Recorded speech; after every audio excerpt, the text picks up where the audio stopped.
அந்த வைகை வளவன் என்று கேட்கத் தொடங்கிவிட்டனர். என்னை பார்த்து நீ யார் என்று கேட்கும் அளவிற்கு அவர்களுக்கு துணிவு வந்து விட்டதா? அமெரிக்காவிற்கும் ஜெர்மனிக்கும் நான் எச்சரிக்கை விடுகிறேன். என்னுடன் மோதி பார்க்காது. பேச்சுரிமை சேனல் நண்பர்கள் அனைவருக்கும் வணக்கம். 1970 ஆண்டு எம்ஜிஆர் ஸ்டில் இன் டிஎம்கே தான் இருக்காரு. அப்பொழுது பரபரப்பான செய்திகள் பல வந்து கொண்டிருந்தன. எம்ஜிஆர் குறிப்பாக ஜெயலலிதாவோடு உலகம் சுற்றி பார்க்க போகிறார், ஜெயலலிதாவோடு ஜப்பான் செல்ல போகிறார் என்று தொடர்ந்து பத்திரிகைகளில் செய்திகள் வந்த வண்ணம் இருந்தன. குறிப்பாக காங்கிரஸ் கட்சியினுடைய பழைய காங்கிரசினுடைய பத்திரிகையான நவசக்தி உள்ளிட்ட போன்ற பத்திரிகைகளில் தொடர்கட்டுரையாகவே வந்தது. அப்பொழுது அந்த காலகட்டத்தில் எம்ஜிஆருடைய நற்பெயருக்கு ஏற்பட இருந்த களங்கம், அதிலிருந்து எம்ஜிஆர் எப்படி மீண்டு வந்தார், அதற்கும் விஜய் விமான பயணம், சமீபத்தில் கோவாவுக்கு தனி விமானத்தில் த்ரிஷாவோடு சென்று வந்தார். இது ரெண்டையும் ஒப்பிட்டு பார்க்க போகிறோம். எம்ஜிஆர் எப்படி அதை சமாளித்தார், எம்ஜிஆர் எப்படி மீண்டு வந்தார், விஜய் எப்படி மாட்டிக்கொண்டார் என்பதுதான் நாம் காண இருக்கின்ற காணொலி. இது வாய்ஸ் ஆஃப் தமிழ் வழங்கும் பேச்சுரிமை சேனலை சப்ஸ்கிரைப் பண்ணுங்க, மறக்காம பெல் பட்டனை அழுத்துங்க. வாருங்கள் நிகழ்ச்சியை பார்க்கலாம். 1970 ஆண்டு காலகட்டத்தில் அப்பொழுது ஜப்பானில் எக்ஸ்போ பொருட்காட்சி, மிகப்பெரிய உலகை ஈர்க்கின்ற அளவில் ஒரு பெரிய பொருட்காட்சி நடைபெற்று கொண்டிருந்தது. எக்ஸ்போ 70 என்ற பொருட்காட்சி உலகம் முழுவதையும் அது கட்டி போட்டது. உலகம் முழுவதிலும் இருந்து பன்னாட்டு மக்களும் அந்த கண்காட்சிக்கு சென்றார்கள்.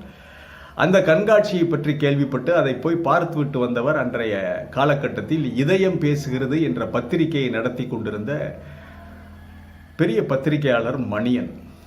அவர்கிட்ட இந்துமதி என்ற சிறந்த நாவலாசிரியை, சிவசங்கரி இவங்கெல்லாம் எழுதிக்கிட்டு இருந்தாங்க. அந்த இதயம் பேசுகிறது பத்திரிகை முன்னணி பத்திரிகையாக விகடன், குமுதம் போன்ற பத்திரிகைகளுக்கு இணையாக விற்று கொண்டிருந்தது இதயம் பேசுகிறது.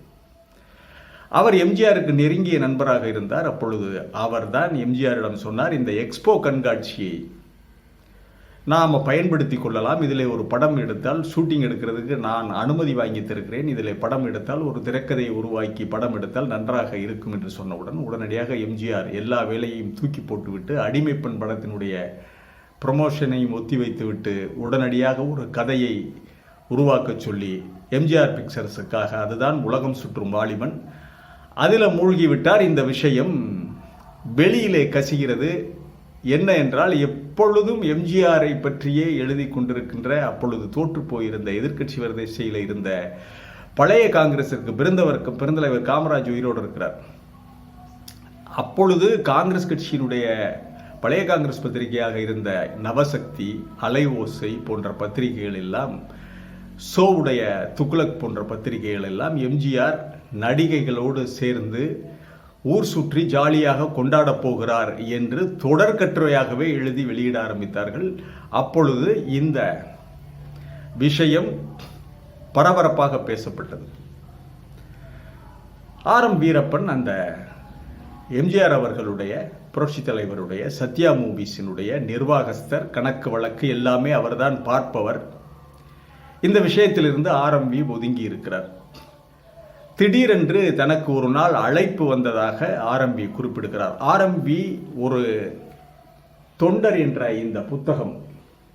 இந்த புத்தகத்திலிருந்து தான் நான் ஆதாரங்களை எடுத்து உங்களுக்கு காட்டுகிறேன். இந்த புத்தகம் சாதாரணமாக யாருக்கும் கிடைக்காது, யாரும் வாங்கியிருக்க மாட்டாங்க. ஏனென்றால் ஆர்.எம்.வி. ஒரு தொண்டர் என்ற இந்த புத்தகம் நூல் வெளியீட்டு விழா நடந்து பல வருடங்கள் 10 காலகட்டத்தில் வெளியிடப்பட்டதுன்னு நினைக்கிறேன். ராணி மைந்தன் ஆர்.எம்.வி. அவர்களுடைய சுயசரிதையை எழுதி வெளியிட்டார். அந்த வெளியீட்டு விழாவிற்கு நான் போயிருந்தேன். பத்திரிகையாளர் என்ற முறையில் எனக்கு ஒரு பிரதி கொடுக்கப்பட்டது. அதிலிருந்து தான் நான் சொல்லுகிறேன்.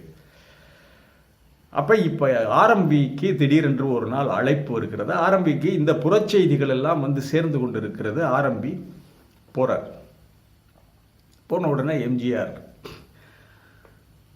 உட்கார சொல்லி, ஆர்.எம்.வி. உடனடியாக நாம் உலகம் சுற்றும் வாலிபன் படத்துக்காக இங்கே எல்லா இசை சேர்ப்பு வேலைகள் எல்லாமே முடிஞ்சிருச்சு, நாம் உடனடியாக கிளம்ப வேண்டும், இந்த எக்ஸ்போ முடிகிறதுக்குள்ளே நாம் ஷூட்டிங்கை முடிச்சிடணும். மணியன் தான் எல்லா ஏற்பாடுகளையும் செய்கிறதுக்கு அவர் அங்கே போயிட்டார். இங்கே பாஸ்போர்ட் விசா வாங்குகிற வேலைகளை எல்லாம் நீங்கள் தான் இருந்து செய்யணும், நீங்கள் உடனடியாக அந்த வேலையில் ஆரம்பிங்கன்னு உடனே, இல்லைங்க நான் இங்கே என்ன வேலை செய்ய வேண்டியிருக்கு, நீங்கள் போயிட்டீங்கன்னா நான் அந்த ரிக்ஷாக்காரனுடைய நீங்கள் இல்லாத போர்ஷன்களை எல்லாம் நான் எடுக்கலாம்னு நான் அந்த வேலையை பார்த்துக்கிட்டு இருக்கேனே அப்படின்னாரு. இல்லை நீங்கள் எங்களோட வர்றீங்க அப்படின்னு உடனே, இல்லை என்னால் முடியாதுன்னு மறுக்கிறார் ஆரம்பி. ஏன் என்று காரணத்தை எம்ஜிஆர் கேட்கிறார். இல்லை எனக்கு உடல்நிலை சரியில்லை, எனக்கு வர முடியாது, நான் இங்கே உள்ள சூழ்நிலைகள் நிறைய இருக்குது. எம்ஜிஆருக்கு கொஞ்சம் லேசாக கோபம் வருது. எம்ஜிஆர், என்ன அப்படி சொல்கிறீங்க, நீங்கள் இல்லாமல் நான் எந்த படப்பிடிப்பை வெளிநாட்டில் நடத்தியிருக்கேன், நீங்கள் தான் எல்லா நிர்வாக பொறுப்பையும் பார்த்துக்கிறோன்னு, நீங்கள் எப்படி சொன்னால் எப்படி, என்ன முடியாமல் இருக்குது, எதாக இருந்தாலும் நம்ம அங்கே டாக்டரை வச்சு நல்லா டாக்டர்களை வச்சு பார்த்துக்குறோம், புறப்படுங்கன்னு உடனே அப்பொழுதுதான் ஆரம்பி சொல்லுகிறார், இல்லை வேற ஒரு விஷயம் இருக்குது, என்ன விஷயம் சொல்லுங்க அப்படின்னு உடனே, அருகிலே சித்ராலயா கிருஷ்ணமூர்த்தி என்றவர் ஒருவர் இருப்பதாக ஆரம்பி குறிப்பிட்டிருக்கிறார், இந்த புத்தகத்தில் குறிப்பிட்டிருக்கிறார்.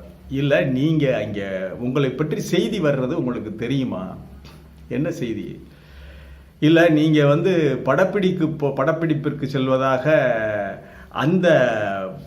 அந்த போர்வையில் நீங்கள் ஜெயலலிதாவை அழைத்து கொண்டு சென்று அங்கே உல்லாசமாக ஜாலியாக சுற்றி பார்க்க போவதாக பத்திரிகைகள், குறிப்பாக நவசக்தி பத்திரிகையில் தொடர்கட்டுரையாகவே வெளியிடுகிறார்கள், அதை பார்த்துருக்கீங்களா, இல்லை நான் பார்க்கல என்றிருக்காரு. ஆரம்பி தலைவர் இப்படி சொல்கிறாரு அப்படின்னு சொல்லிட்டு, இல்லை இந்த மாதிரி செய்திகள் வருது, நீங்கள் நடிகைகளோடு ஜாலியாக ஊர் சுற்றத்தான் போகிறதா அவங்க தொடர்ந்து கட்டுரைகள் துக்ளக் எல்லாத்துலேயும் எழுதிக்கிட்டு இருக்காங்க, உங்களை பின்னாடி நீங்கள் தனி மனிதன் இல்லை, லட்சக்கணக்கான ரசிகர்களை கொண்டவர், அவர்களுடைய லட்சக்கணக்கான ரசிகர்கள் மக்கள் உங்களை எப்பொழுதும் நோக்கி கொண்டிருக்கிறார்கள், நாம் இந்த மாதிரி ஒரு கெட்ட பெயரை சம்பாரிச்சுக்கிறலாமா அப்படின்னு உடனே தான் எம்ஜிஆருக்கு அதன் உள்ளே இருந்த உண்மை, இதை நம்ம அலசி பார்க்கணும்னு பார்க்குறார்.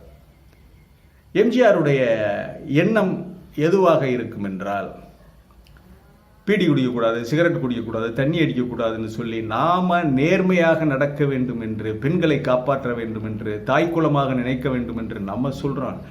நாமளே இந்த மாதிரி ஒரு விஷயத்தை செய்தால் மக்கள் எப்படி ஏற்றுக்கொள்ளுவார்கள், ஊருக்கு ஒன்று உனக்கு ஒன்று செய்கிறியா அப்படின்னு சொல்லி கேட்பாங்களே என்று எம்ஜிஆர் நினைத்திருக்கலாம். அப்போ எம்ஜிஆர் சொல்கிறாரு, நான் ஜானகி, என்னுடைய மனைவி ஜானகியையும் அழைச்சிக்கிட்டு தானே போகிறேன், உண்மை, என்னுடைய மனைவி ஜானகி என்னோடு வர்றாங்க என்னைய கவனிச்சுக்கிறதுக்காக, அப்போ எப்படி இது தவறாக முடியும், நான் ஊர் சுற்ற போகிறதா எப்படி சொல்ல முடியும்னு உடனே ஆரம்பி அதுக்கும் பதில் சொல்கிறார். நீங்கள் சொல்லலாம், ஆனால் ஜானகி அம்மையார் உங்களோடு வந்திருப்பதையே மறைத்து விட்டு இந்த பத்திரிகையாளர்கள் இட்டுக்கட்டி வேண்டுமென்றே நீங்களும் ஜெயலலிதாவும் அந்த ஷூட்டிங் இதை மட்டுமே அவங்க எக்ஸ்போஸ் பண்ணி அவங்க பத்திரிகைகளிலே செய்திகள் வெளியிட்டால் நாம் என்ன செய்கிறது, அதை யோசிச்சு பார்த்தீங்களா என்றவுடன் எம்ஜிஆர் அவர்கள், சரி வீரப்பன், இது பற்றி நாளைக்கு பேசலாம் அப்படின்னு சொல்லிட்டு அன்றைக்கு அதோடு அந்த கூட்டம் முடிந்து விடுகிறது. மறுநாள் புரட்சி தலைவர் வர சொல்றார், ஆரம்பிய வர சொல்லி அவர் என்ன செய்கிறார், அதாவது இந்த படத்தில் ஒரு கதாநாயகி, முக்கிய கதாநாயகி ஜெயலலிதா, இந்த நம்முடைய நற்பெயருக்கு களங்கம் ஏற்பட்டு விடுமே, நாம அதுக்கு ஆரம்பி சொல்லியிருக்கார், பனைமரத்திற்கு கீழ் இருந்து பாலை குடித்தாலும் கல்லை குடிக்கிறான் என்றுதான் சொல்லுவார்கள், அதனால நாம் எச்சரிக்கையாக நாம் செயல்பட வேண்டும், நீங்கள் மனைவியோடு சென்றாலும் இந்த பேச்சுக்கள் எல்லாம் வறுமை என்று சொன்ன உடனே அவர் சிலரிடம் இது பற்றி கலந்து ஆலோசித்து விட்டு மறுநாள் புரட்சி தலைவர் ஆரம்பியை அழைத்து, சரி ஜெயலலிதாவை இந்த படத்திலிருந்தே தூக்கி விடுகிறேன்னு சொல்லி ஜெயலலிதாவை இந்த படத்திலிருந்தே தூக்கி விடுகிறார். தூக்கிவிட்டு 3 கதாநாயகிகள் வேண்டும், நீங்கள் ஒரு கதாநாயகி சொல்லுங்கன்னு உடனே மஞ்சுளாவை சொல்லியிருக்கிறார். சரின்னு மஞ்சுளாவை டிக் பண்ணுறாரு புரட்சி தலைவர். அதன் பிறகு அவர் லதாவை சொல்கிறாரு. 3ஆவதாக சந்திரகலாவையும் சேர்த்து அவர்கள் இந்த படப்பிடிப்பை வெற்றிகரமாக நடத்தி, அதன் பிறகு அந்த படம் எவ்வளவு பெரிய மகத்தான வெற்றி பெற்றது என்பது ஊரறிந்த விஷயம், உலகறிந்த விஷயம்.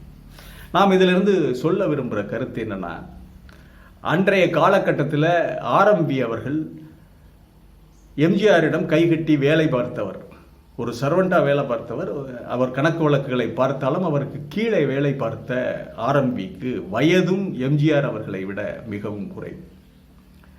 எம்ஜிஆர் அவர்களுடைய வயது அனுபவத்திற்கு அவருக்கு ஆலோசனை சொல்லுகிற அளவிற்கு, அவருக்கு எடுத்து சொல்லுகிற அளவிற்கு அவருக்கு வயது இல்லை என்றாலும் தைரியமாக சொல்லிவிட்டார் ஆரம்பி அவர்கள்.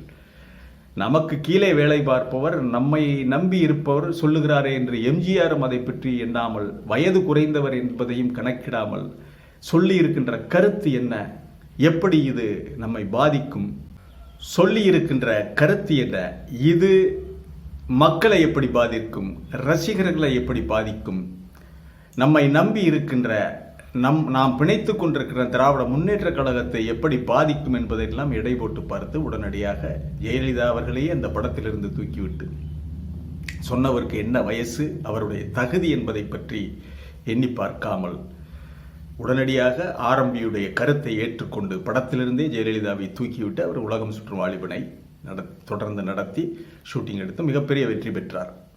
இதிலிருந்து என்ன தெரியுதுன்னா, நடிகர் விஜய் யாருடைய புத்திமதியையும் அனுபவஸ்தர்களுடைய அறிவுரைகளை கேட்பது இல்லை. இடிப்பாறை இல்லாத ஏமரா மன்னன் கெடுப்பார் இலாயினும் கெடும், கெடுப்பது கோர்த்தன் இல்லாட்டினாலும் கெட்டு போயிடுவாண்டாங்கிறார் வள்ளுவர். அதேதான். அவர் தன்னுடைய மனைவியை அழைத்து சென்றிருந்தால் கூட, திரிசாவோடு தன்னுடைய மனைவியை அழைச்சிக்கிட்டு போயிருந்தால் கூட இந்த விஷயம் வேறு மாதிரி திரும்பி இருக்கும்.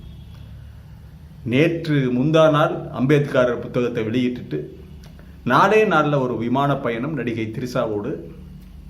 அந்த அம்மாவுக்கும் திருமணமாகவில்லை, திருமணமாகாத கன்னிப்பெண். நடிகர் விஜய்க்கு திருமணமாகி மனைவி இருக்கிறாங்க, மனைவியை அழைத்து கொண்டு சென்றிருக்க வேண்டும், அதுவும் இல்லை. நடிகை திரிசாவுக்கு திருமணமாகவில்லை. ஆகவே 2 பேரும் ஒரே விமானத்தில் சென்றது அரசல் புரசலாக ஏற்கனவே அவர்களை பற்றி கிசுகிசு இருக்கிறது.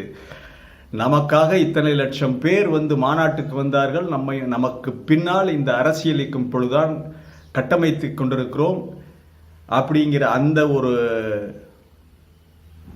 இதற்கான நெறிமுறை, இதற்கான தன்னடக்கம், இவற்றையெல்லாம் எண்ணி பார்க்காமல் இவற்றையெல்லாம் தூக்கி போட்டுவிட்டு விஜய் அவர்கள் சென்றது அவருக்கு அவருடைய அரசியல் வாழ்க்கையில் மிகப்பெரிய சறுக்கல் என்றுதான் சொல்ல வேண்டும்.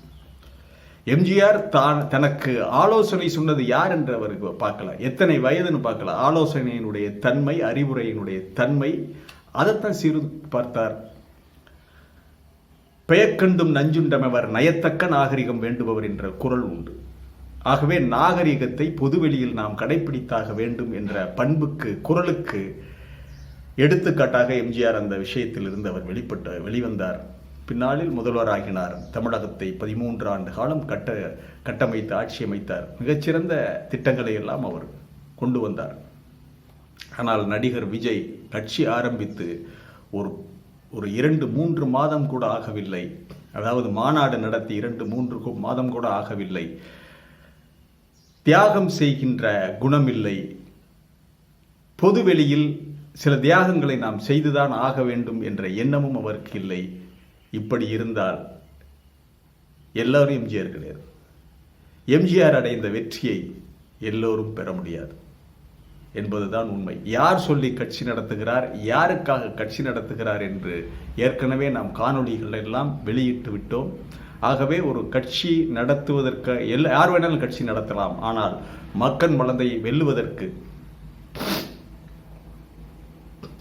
ஆனால் மக்கள் மனதை வெல்லுவதற்கு, ஆட்சியை பிடிப்பதற்கு சில இலக்கணங்கள் இருக்கின்றன. அதை கடைபிடித்திருக்க வேண்டும். இது பெரிய சறுக்கல் விஜய் அவர்களுக்கு. மீண்டும் ஒரு காணொளியிலே சந்திக்கிறேன். இது வாய்ஸ் ஆஃப் தமிழ் வழங்கும் பேச்சுரிமை சேனலை சப்ஸ்கிரைப் பண்ணுங்க, மறக்காம பெல் பட்டனை அழுத்துங்கள், கமெண்ட் செய்யுங்கள், ஷேர் செய்யுங்கள், பிடித்திருந்தால் லைக் செய்யுங்கள். நன்றி, வணக்கம்.